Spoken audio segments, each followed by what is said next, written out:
I was signing my daughter's arrest warrant when it hit me. She never truly knew who I was. My name is Richard Hale, and 3 months ago my own heart nearly ended me. While I was fighting for my life in cardiac ICU, my only child was stripping me of everything I had built. She sold my $2.3 million oceanfront estate, liquidated my vintage car collection worth $900,000, and had the audacity to forge my signature on contracts that would have left her rich and me destitute. But Samantha made one fatal mistake. She didn't realize that Harborline Realty, the company handling her brilliant deals, was owned by me. What unfolded at her lavish engagement party before 200 stunned guests destroyed far more than her reputation. I didn't yell. I didn't threaten. I simply made 3 phone calls that changed everything. If you're watching this, subscribe and tell me where you're tuning in from. You'll want to see how this ends. But first, to understand why Samantha thought she could steal my life's work, I need to take you back to the morning my heart gave out. January 15, 2024, 6:23 a.m. I was pouring coffee when the chest pain slammed into me like a freight train. The next thing I remember, I was in St. Mary's Medical Center, ICU bed 12, surrounded by wires, tubes, and machines keeping me alive. Samantha was there, tears in her eyes. "Dad, thank God you're awake. The doctors weren't sure you'd make it. Doctors weren't sure you'd make it. Doctors." Michael Ross, my cardiologist, explained I'd suffered a massive heart attack. Triple bypass. Minimum 2 weeks of recovery, maybe more. "Mr. Hale, you're lucky to be alive, but listen carefully. No stress, no financial decisions, nothing. Your heart can't handle the strain." Samantha nodded earnestly. "Don't worry, Dad. I'll take care of everything while you get better." I should have noticed how eager she was. For 13 days I drifted in and out, morphine dulling the pain, medications clouding my mind. Samantha visited daily, assuring me bills were paid, taxes handled, everything under control. But what she didn't know, and what would ruin her later, was this. On January 20th, Dr. Ross administered a mental competency test. Standard procedure. I scored 29 out of 30, near perfect. My medical records proved I was mentally sharp the entire time. That detail became crucial evidence later. On January 28th, I was discharged. Samantha drove me home in her sleek Mercedes, not my usual pickup. I was too weak to argue. "Where's my truck?" I asked. "In the shop, Dad. Don't worry about it." But when we pulled into the driveway, my chest tightened again, not from my heart this time, but from rage. The garage was empty. No 1967 Shelby Mustang, no 1963 Corvette, no 1969 Camaro. "Samantha, where are my cars?" She avoided my eyes, helping me out of her Mercedes. "Dad, you were really sick. I had to make hard choices. The insurance was expensive. You weren't driving them anyway. You sold my cars? Please, Dad, rest. We'll talk later." But I was already moving toward the shoreline where my house once stood, and that's when I saw it. A sold sign planted in the sand. The agency name beneath it. Harborline Realty. My company, my house, gone. And that was just the beginning. My voice was steady, but my hands were shaking, not from the heart medication, but from rage. "Dad, listen. You were dying. The medical bills were going to be enormous. I had to liquidate some assets to protect your financial future." "Protect my financial future by selling my home?" I asked coldly. "It's just real estate, Dad. You taught me that yourself. It's all about cash flow, right? I put everything into high-yield investments. You'll thank me later." I stared at my daughter Olivia, 28 years old, an investment banker making $125,000 a year, living in a $3,000 a month apartment, driving a leased BMW, and already preparing to inherit everything I'd built. "Show me the paperwork, Olivia." "Dad, you're getting worked up. Your heart. Show me the paperwork." She hesitated, then pulled out a manila folder. Inside were power of attorney documents. My signature neatly printed on every page, except I had never signed them. The handwriting was close, very close, but after 30 years of signing contracts, I knew my own pen strokes. Olivia had forged every single one. "When exactly did I sign these, Olivia?" "January 22nd. You were lucid that morning, remember? Right before your second procedure." But January 22nd was the very day I'd been unconscious for 18 hours straight. The medical records would prove it. She thought she was stealing from a dying old man.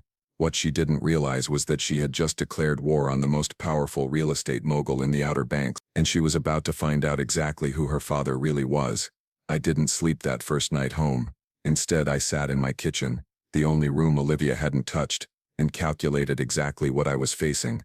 The beach house, 4-bedroom oceanfront property I'd built with my own hands back in every board, every nail. My wife Helen and I had shared our first dance on that deck. She'd died 3 years ago in that living room holding my hand. The car collection, $890,000, 30 years of careful restoration. The Shelby GT500 had been Helen's favorite. Every Sunday after church, she made me take her for drives down Highway 12.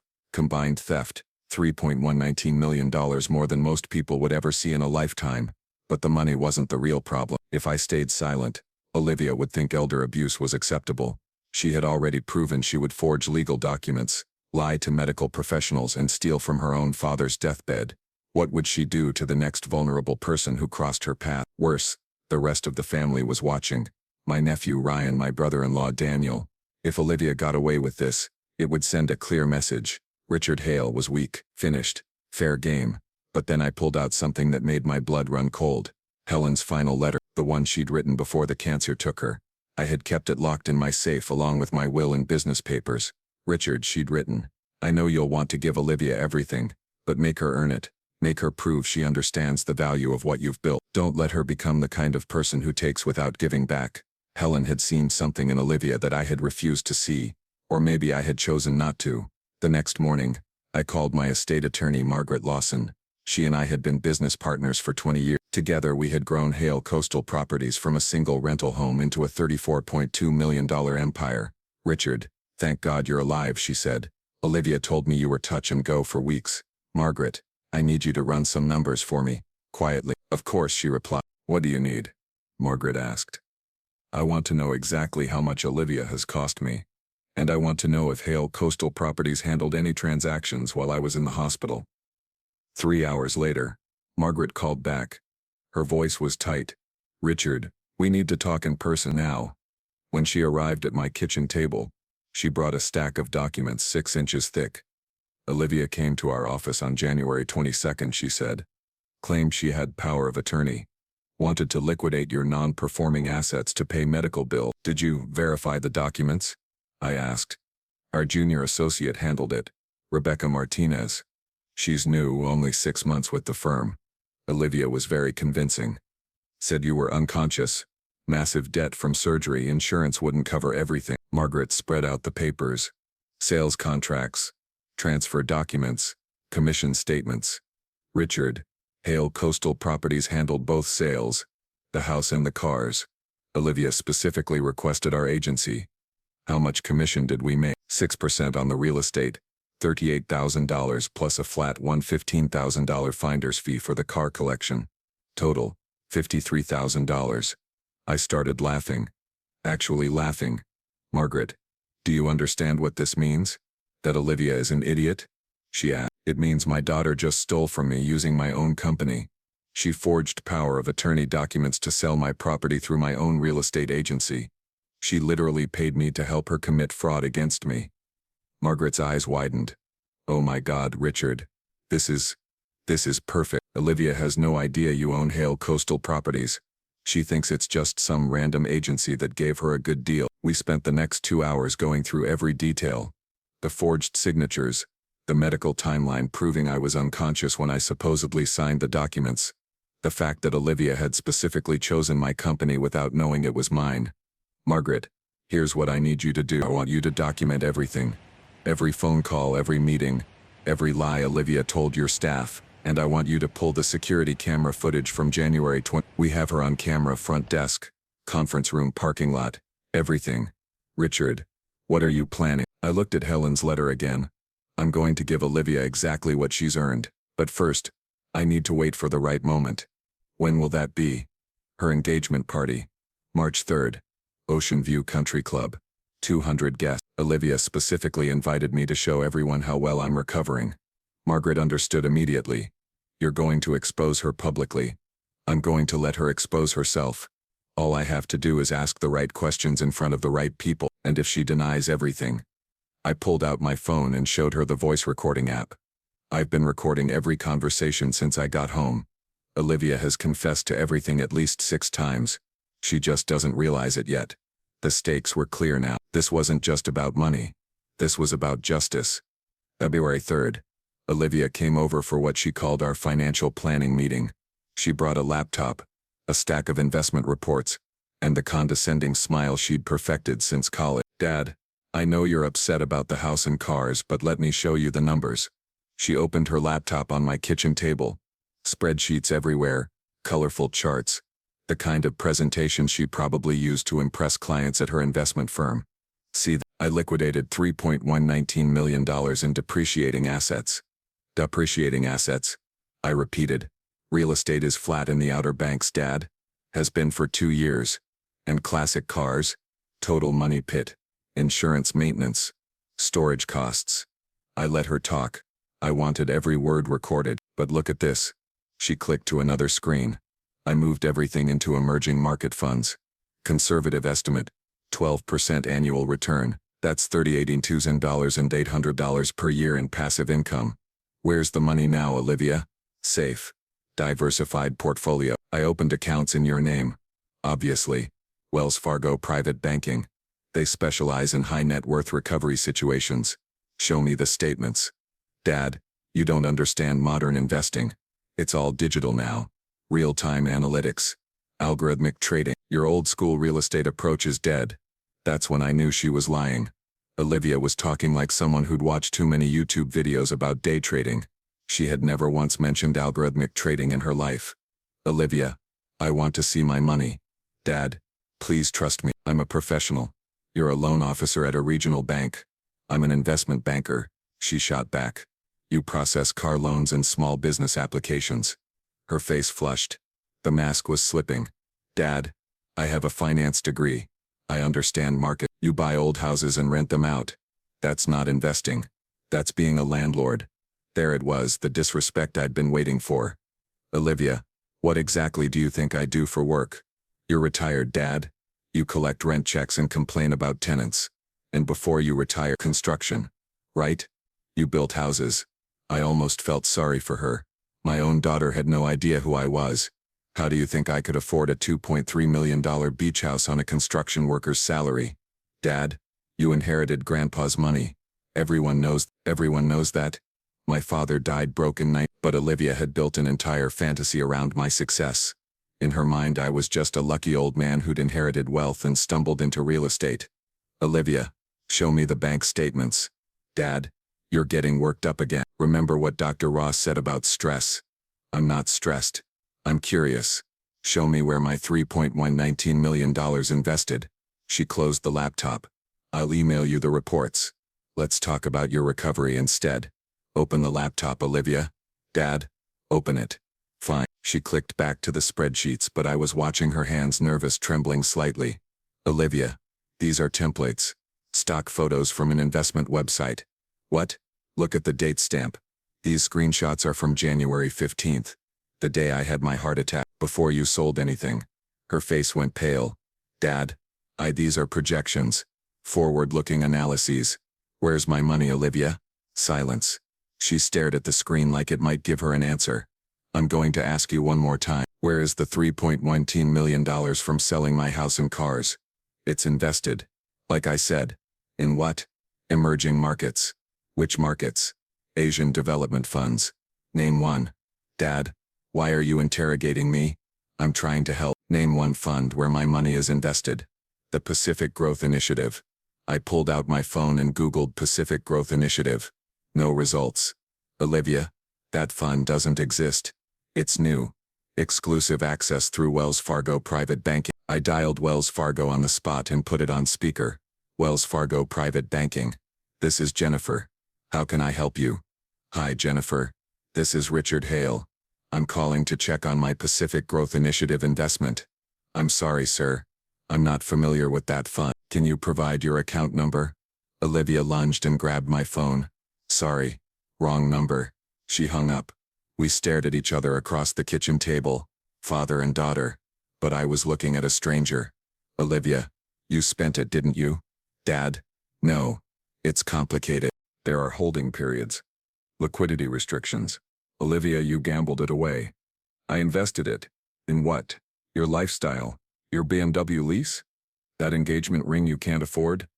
Dad, please give me 6 months. The markets are volatile right now, but I can get it back. Get it back from where? I made some aggressive positions.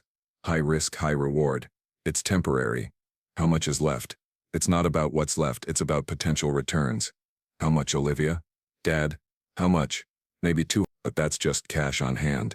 The investments are, you lost $3 million in 2 weeks. I didn't lose it. It's tied up in complex financial instruments. I stood up from the table. My heart was pounding, but not from my medical condition. From pure rage. Olivia, you stole my house. You stole my cars. You forged legal documents. And then you gambled away everything I've worked for. Dad, let me explain. Get out. Dad, get out of my house before I call the police. She packed up her laptop. At the door, she turned back. Dad, I was trying to help. You don't understand modern finance? Olivia, yeah? Your fiancé's family owns Lawson Maritime, right? Yeah? Why? Just curious. Get out. After she left, I sat in my kitchen and smiled for the first time in weeks. Olivia had just confessed to everything: fraud, forgery, theft, gambling, all of it recorded. But more importantly, she had revealed her greatest weakness. She thought I was just a stupid old man. She was about to learn otherwise. The next morning I made the first of 3 phone calls that would change everything. Margaret, it's Richard. I need you to pull some files for me. Which files? Everything: Coastal Properties Incorporation papers, my real estate license, industry association memberships, and I want a complete portfolio summary of every property I own in the Outer Banks. Richard, that's going to be a lot of paperwork. Are you sure? I'm sure. And Margaret, hard copies, old school documentation, the kind Olivia can't hack or delete. 2 hours later, Margaret arrived with 3 banker's boxes full of documents. Richard, I haven't seen some of these files in years. Your original business license from 1995, the deed to your first rental property, the incorporation papers when we founded Hale Coastal Properties. She spread the documents across my dining room table. 29 years of building an empire. Look at this, she said, holding up a newspaper clipping from local real estate mogul Richard Hale, named Entrepreneur of the Year. This was when you hit your first $30 million in total property value? I'd forgotten about that award. The ceremony at the Chamber of Commerce. Olivia had been there, but she spent the whole evening on her phone. Margaret, here's what I need you to understand. Olivia thinks I'm a retired construction worker who got lucky with some rental properties. How is that possible? You're literally famous in the industry. Because I never told her. I wanted her to make her own way, not coast on my reputation. Margaret picked up another document. Richard, you own 127 rental units, 43 commercial properties, 6 office buildings. You personally hold $3.2 million in real estate assets. You're the largest private property owner in the Outer Banks. And you founded the real estate agency your daughter used to steal from you. That's the beautiful part, Margaret. Olivia specifically chose Hale Coastal Properties because she thought they gave her the best deal. She has no idea it's mine. My phone rang. Dr. Ross. Richard, how are you feeling? Any chest pain? Shortness of breath? I'm fine, doctor. Actually, I need to ask you something. Those mental competency tests you ran while I was in the hospital. January 20. Why? What were my scores? Perfect cognitive function both times. 29 out of 30 on the initial test. 30 out of 30 on the follow-up. Why are you asking? I may need you to testify to that fact. Testify? Richard, what's going on? Someone forged power of attorney documents, claiming I was mentally incompetent during my recovery. That's impossible. I have detailed medical records proving you were sharp throughout your entire stay. Who would? He paused. Richard, this is about Olivia, isn't it? I can't discuss the details yet, doctor, but thank you for the documentation. After I hung up, Margaret was staring at me. Richard, you're not just going to embarrass Olivia at her engagement party, you're going to destroy her. I'm going to let her destroy herself. All I have to do is tell the truth. What truth? That I own Hale Coastal Properties? That I have security footage of her forging documents? That I have recordings of her confessing to fraud?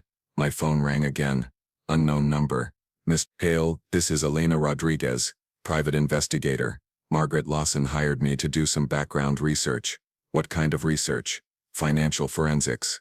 I've been tracking your daughter's transactions since January 20. Mr. Hale, you need to see this. What did you find? Olivia didn't just gamble away your money. She spent it on specific things. The engagement ring, $45,000.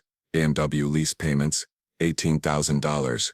High-end restaurants and nightclubs, $67,000. And get this, she bought a $25,000 Rolex the same day she sold your cars. Do you have receipts, credit card statements, bank transfers, everything? Olivia's been living like a millionaire for 6 weeks. But Mr. Hale, there's something else. What? She's been telling people that you gave her the money. As an early inheritance, he's been bragging about it all over town. I felt something cold settle in my chest. Not heart pain, pure calculation. Elena, I want you to document everything. Every purchase, every conversation, every lie, and I want photographs. Already done, she replied. I'll send you the full report tonight. After I hung up, Margaret was holding up another document, my original business partnership agreement with her father, William Carter. Daniel, do you remember what your business muscle was when we started? She asked. Quiet success speaks loudest.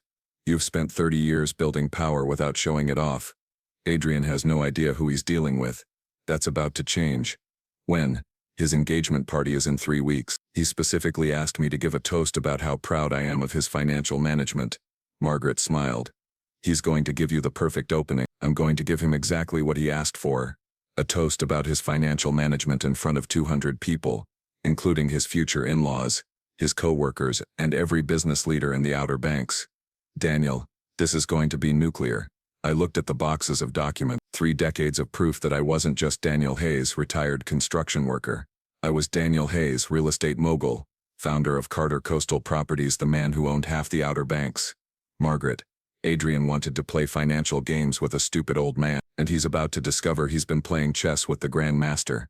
March 3, 2024, Ocean View Country Club, 7:30 p.m. I arrived at Adrian's engagement party wearing my best suit and carrying a manila envelope. The grand ballroom was elegant. Crystal chandeliers, white tablecloths, 200 guests in formal wear. Adrian spotted me immediately and rushed over with his fiancée Claire Mills. Dad, you look great. Really recovered well. Claire smiled politely. Miss Hayes, Adrian's told me so much about you. I'm sorry we haven't met properly before now. Please call me Daniel, and congratulations on your engagement. Thank you. Adrian says you've been so supportive during his transition into wealth management. Wealth management, that was a new one. Has he? Oh yes. He told me how you've been teaching him about real estate investing and generational wealth building. It's so wonderful to see a father passing down financial wisdom. I looked at Adrian. He was beaming with pride. Adrian's been very creative with his financial strategies lately. Dad's being modest. Adrian said, he's taught me everything I know about maximizing asset value. We were interrupted by Richard Mills, Claire's father, a distinguished gentleman in his 60s, expensive suit, Rolex watch. Daniel Hayes, I've been wanting to meet you. Richard Mills, Mills Maritime. We shook hands. His grip was firm, respectful. Adrian tells me you're in real estate, Richard continued. Small-scale stuff, but honest work. I admire that. Small-scale stuff. I glanced at Adrian, who was nodding enthusiastically. What exactly has Adrian told you about my business? Oh, you know, rental properties, some fix and flip projects, keeping busy in retirement. Adrian says you've been very generous helping him understand the fundamentals. The fundamentals. I see. Inheritance. The $3.2 million you gave him. Smart move, getting him started in high-yield investments while he's young. I felt my jaw tighten. Adrian had told his future father-in-law that I'd given him the money. Richard, I think there might be some confusion. Dad, Adrian interrupted quickly. Claire's mom wants to meet you.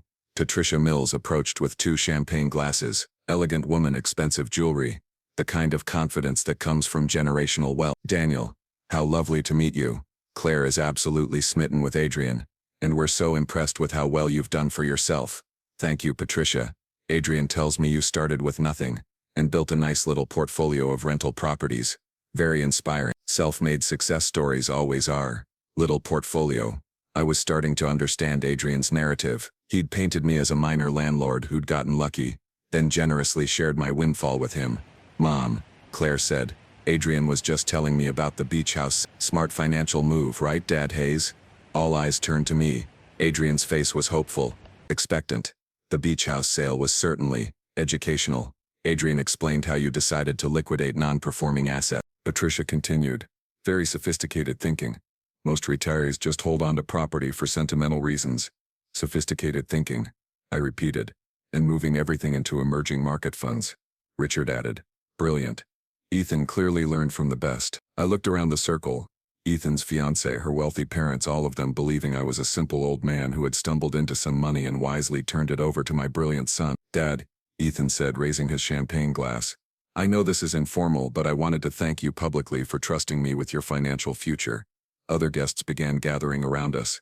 Word was spreading that there was going to be an impromptu toast. Ethan's been so humble about his success, Claire announced to the growing crowd. But his father just gave him over $3 million to manage.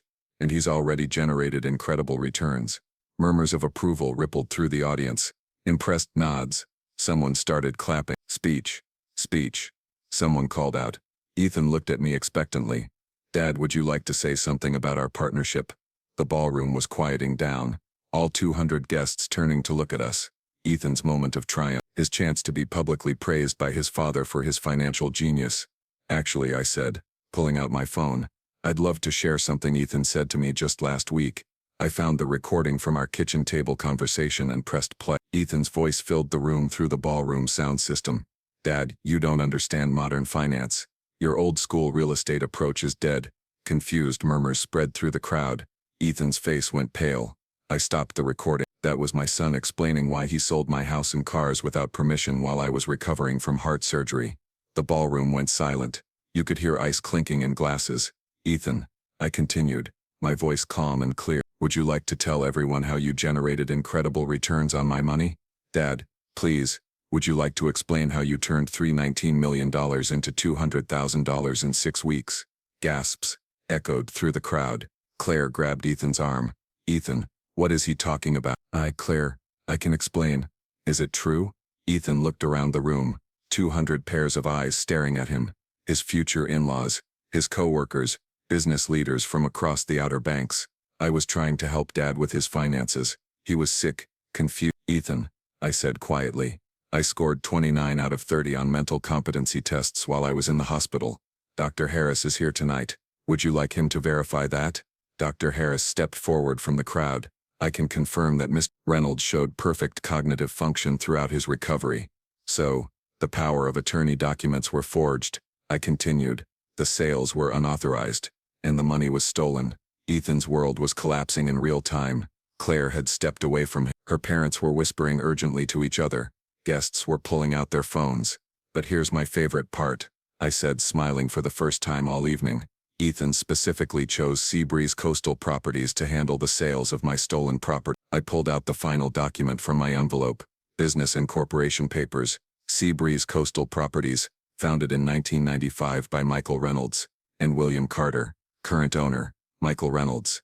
That's me. The ballroom erupted in shocked conversation. People were pointing at Ethan, then at me, trying to process what they were hearing. My son stole from me using my own real estate agency. He literally paid me commission to help him commit fraud against me. Ethan was backing toward the exit, but there was nowhere to go. Everyone was staring at him. Dad, please, Ethan, you wanted to give a toast about our financial partnership, so let's talk about what you've actually accomplished. I raised my champagne glass to the crowd. To my son Ethan, who taught me that blood doesn't excuse betrayal. The room was dead silent. No one drank. Ethan turned and ran toward the exit. Claire stood frozen in the middle of the ballroom, her engagement ring catching the light from the chandeliers. I hadn't raised my voice once. I hadn't threatened anyone. I had simply told the truth, and 200 people had witnessed the complete destruction of my son's reputation. As Ethan fled toward the exit, Richard Mills grabbed my arm. Michael, I need to understand what just happened. Are you saying Ethan is a criminal? Richard, I said, I'm saying Ethan committed elder fraud, forgery and theft.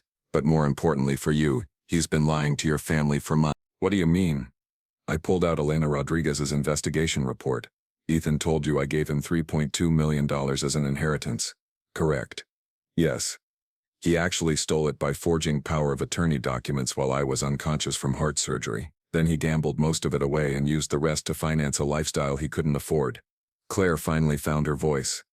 Mr. Reynolds, Ethan bought my engagement ring with stolen money. $45,000 charged to a credit card he opened using my forged signature. She stared down at the 2.5-carat diamond on her finger like it was on fire. Patricia Mills stepped forward. Michael, forgive me, but if Ethan stole millions from you, how are you not financially ruined? You mentioned rental properties, but, Patricia, I think it's time I properly introduce myself. I gestured to Margaret Lawson, who'd been waiting near the back of the ballroom with another set of documents. This is Margaret Lawson, my business partner and estate attorney. Margaret, would you please explain to everyone what Seabreeze Coastal Properties actually is? Margaret stepped into the center of the crowd. Seabreeze Coastal Properties is the largest independent real estate agency in the Outer Banks. We handle approximately 40% of all property transactions in the region. Murmurs of recognition spread through the crowd. Several people nodded. They'd clearly done business with Seabreeze Coastal Properties. Michael Reynolds founded the company in 1990. He currently owns 100% of the business. But that's not all, I said, taking back control of the conversation. Margaret, tell them about my property portfolio. Michael personally owns 2,127 rental units, 43 commercial properties and 6 office buildings across the Outer Banks. Total estimated value $34.2 million. The crowd's reaction was immediate. Gasps. Whispered conversations. Several people pulling out phones to Google my name. Dr. Harris spoke up from the crowd. Michael, I had no idea. You've been my patient for 5 years. You never mentioned. I don't like to show off, Sam, but sometimes circumstances require clarity. Richard Mills was staring at me like I'd grown a second head. Michael, you're saying you're worth over $30 million. That includes liquid assets and business valuations. And Ethan thought he could steal from you. Ethan thought I was a retired construction worker with a small rental property portfolio. He had no idea who I actually am. I gestured to Elena Rodriguez, who stepped forward with a laptop. This is Elena Rodriguez, private investigator. Elena, would you please show everyone the security footage from January 22nd?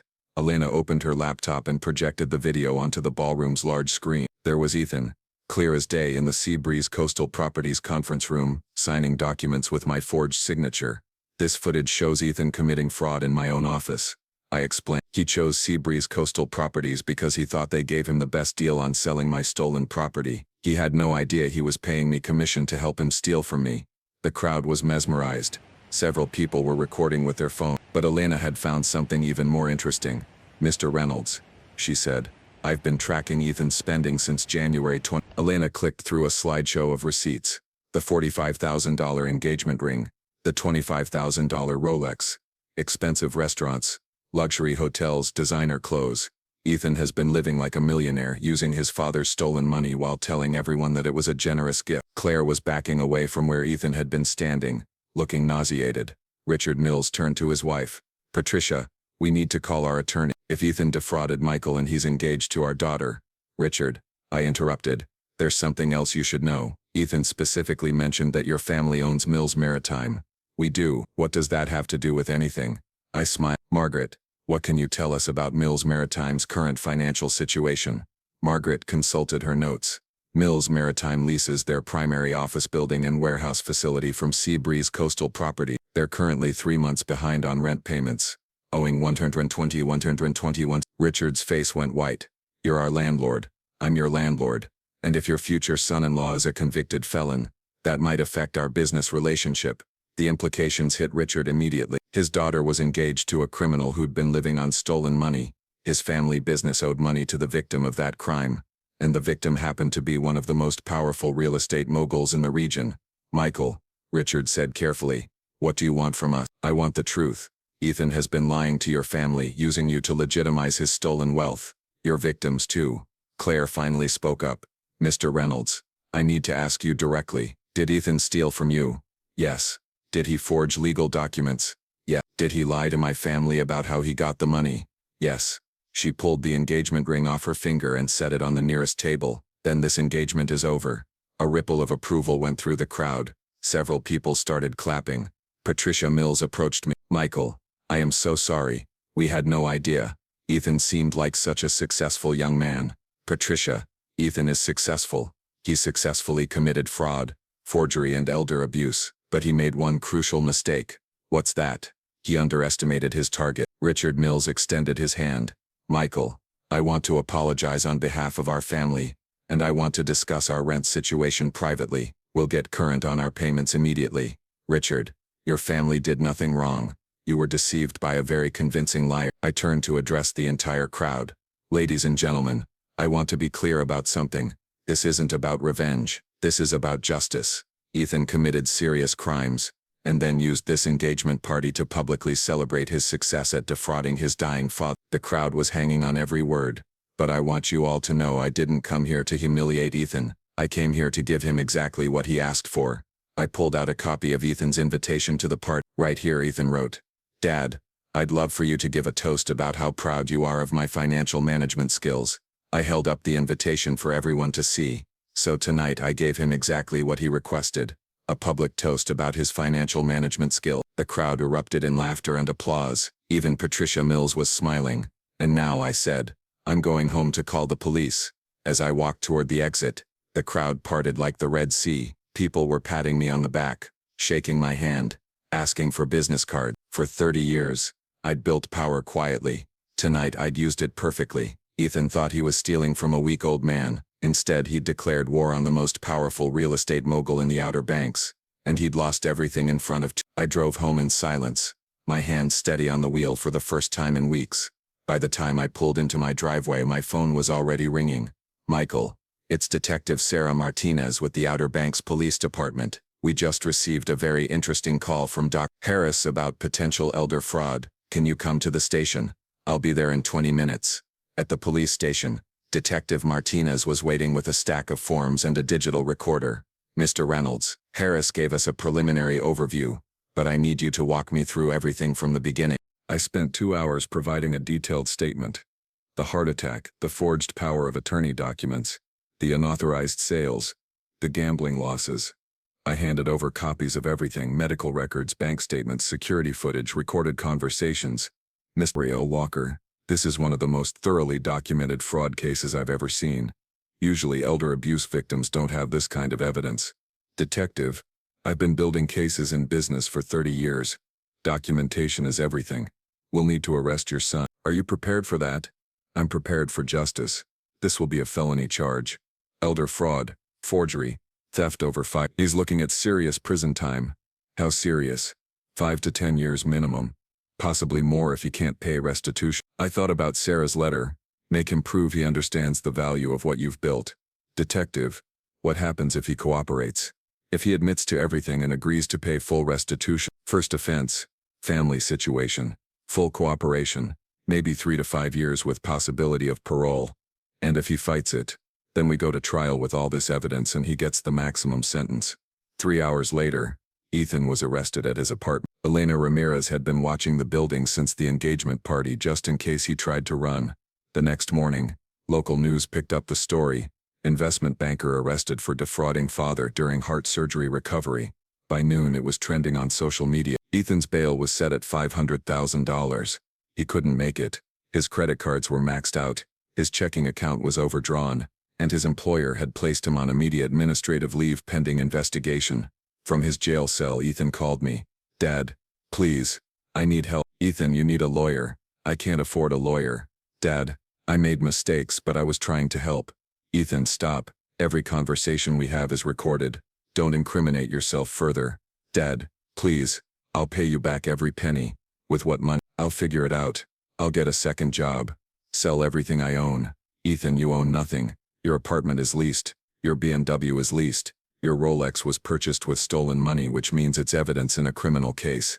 Silence on the line. Dad, what do you want me to do? I want you to tell the truth. Plead guilty. Accept responsibility and hope the judge shows mercy. And then what? Then you serve your time and start rebuilding your life with honor instead of lies. Dad, I can't go to prison. My career will be over. My reputation. Ethan, your career was over the moment you forged my signature. Your reputation was over the moment you gambled away stolen money. More silence. Dad, do you hate me? That question stopped me cold. My son was sitting in a jail cell facing years in prison, and he wanted to know if I hated him. Ethan, I love you. I've always loved you. But love doesn't excuse what you did. I know. Do you?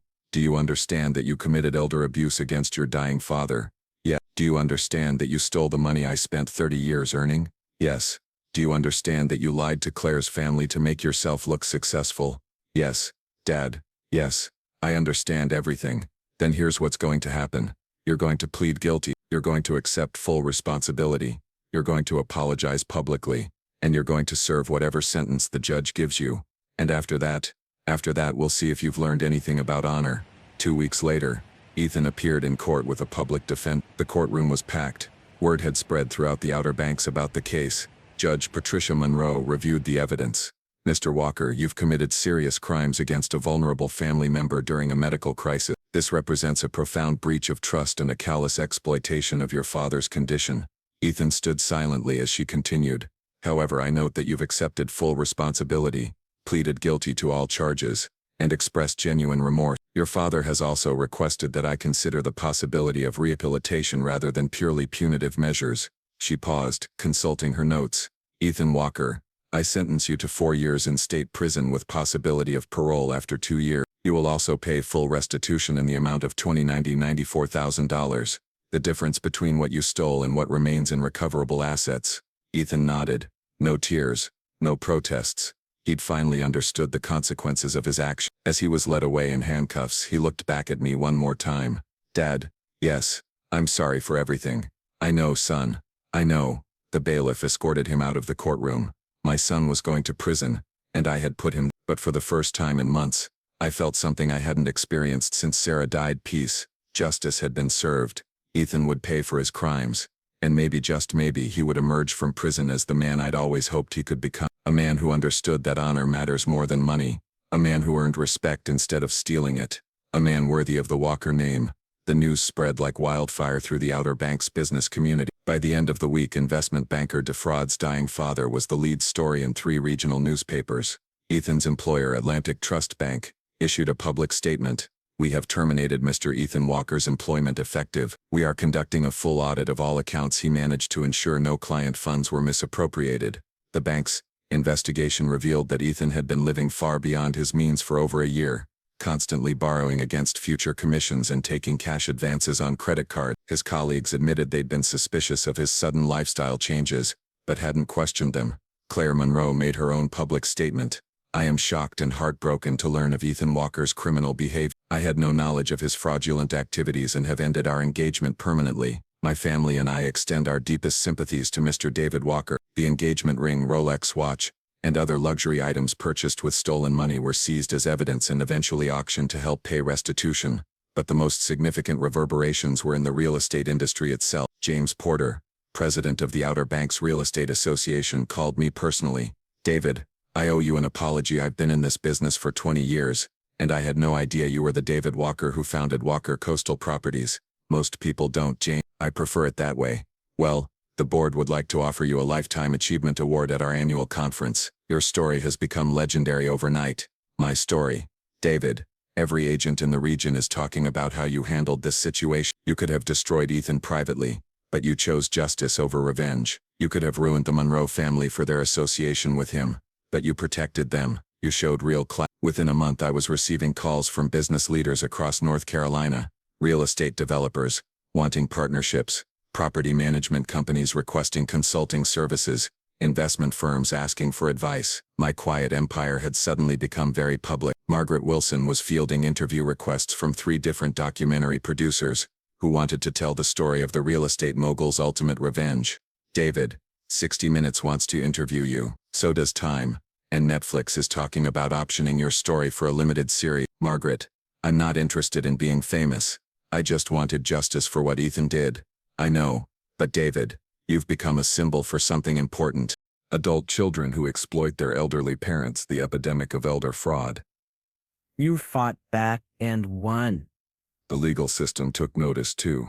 District Attorney Michael Roberts used our case as the centerpiece of a new elder abuse prosecution initiative. David Carter's case demonstrates that elder fraud can happen to anyone regardless of wealth or education. But it also shows that victims can seek justice successfully if they document everything and refuse to be intimidated. 3 months after Ethan's sentencing, I received an unexpected visitor. Robert Collins knocked on my door carrying a certified check.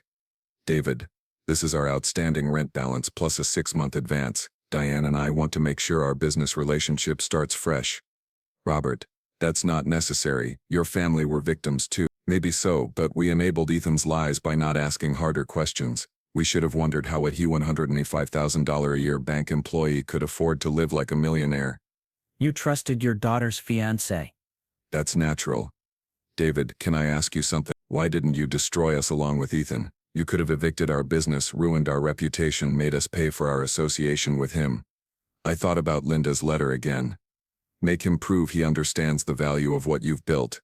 Robert, Ethan's crimes weren't your fault. I believe in holding people accountable for their own actions, not punishing innocent parties. That's why everyone in town respects you now. You showed real leadership. 6 months later, I received a letter from Ethan in prison. Dad, I've been in counseling here learning about addiction and financial crimes. I want you to know that I understand now what I took from you. It wasn't just money. It was your trust, your security, and your peace of mind during the worst health crisis of your life. I'm working in the prison library now, helping other inmates with basic financial literacy. It's the first honest work I've done in years. When I get out, I want to spend my life helping people understand the real value of money and the cost of betraying family trust. I know I can't undo what I did, but maybe I can prevent someone else from making the same mistakes. I love you, Dad, and I'm sorry it took prison for me to remember what honor means. I wrote back the same day, Son, honor isn't something you remember. It's something you choose every day for the rest of your life. Come home when you're ready to make that choice. For the first time since Linda died, I felt hopeful about the future. Ethan was learning the difference between success and accomplishment, and maybe, just maybe, he would come home as the man I'd always hoped he could become. 1 year later, I sat in the same kitchen where Ethan had confessed to stealing my life's work, but everything was different now. Carter Coastal Properties had expanded into 3 new markets. My property portfolio had grown to $52 million. The engagement party had inadvertently served as the best marketing event in company history. Everyone in the region knew who David Carter was now. But more importantly, I'd learned something about myself. For 30 years, I'd hidden my success from my son, thinking I was teaching him humility. Instead, I'd enabled his delusions and arrogance. Claire Reynolds knocked on my door carrying updated legal documents. David, your new will is ready for signature. What's the new distribution? 50% to charity, 30% to a trust fund that Ethan can access only after demonstrating 5 consecutive years of honest employment and community service. 20%, immediate inheritance to establish him in a legitimate business. And the safeguards, triple redundancy. No single individual can access the principal without approval from 3 independent trustees. All major financial decisions require documented justification and independent legal review. I signed the documents with a steady hand. This will wouldn't enable another Ethan to steal from a vulnerable parent. My phone rang. Detective Alvarez. Mr. Carter, I wanted to give you an update. Ethan's been selected for early parole consideration. Model prisoner, helped develop a financial literacy program. Earned his G. The parole board is impressed. When would he be released? 6 months. If approved, he's requested permission to write you a letter about his intentions. I'd like to read it. That evening, Ethan's letter arrived by certified mail. Dad, I've been offered a job with a non-profit organization that helps elderly people avoid financial scams. It pays $35,000 a year. Less than I used to spend on restaurants, but it's honest work. Helping people protect themselves from criminals like I used to be. I know I have no right to ask for forgiveness, but I want you to know that I finally understand what you tried to teach me. Success isn't about what you take from others, it's about what you give back. I'd like to come home and start over, not as your heir or your business partner, just as your son, trying to earn back your respect one honest day at a time. I read the letter 3 times, then walked out to my deck overlooking the Atlantic, the same view I'd had from my original beach house, the one Ethan sold while I was dying. But I wasn't angry anymore. I was hopeful. Tomorrow, I would write back to my son. I would tell him that love doesn't require perfection, but respect requires honor. I would tell him that our family's legacy wouldn't be measured by the money we accumulated, but by the principles we lived by. I would tell him to come home when he was ready to be the man Linda had always believed he could become. And for the first time in 2 years, I believed that day might actually come. The Carter family would survive this betrayal. We would emerge stronger, wiser, and more committed to the values that truly matter: honor, integrity, justice, and love that demands accountability. If you've made it this far, thank you for listening to my story. Let me know in the comments. What would you have done in my situation? And remember, sometimes the quietest power speaks the loudest.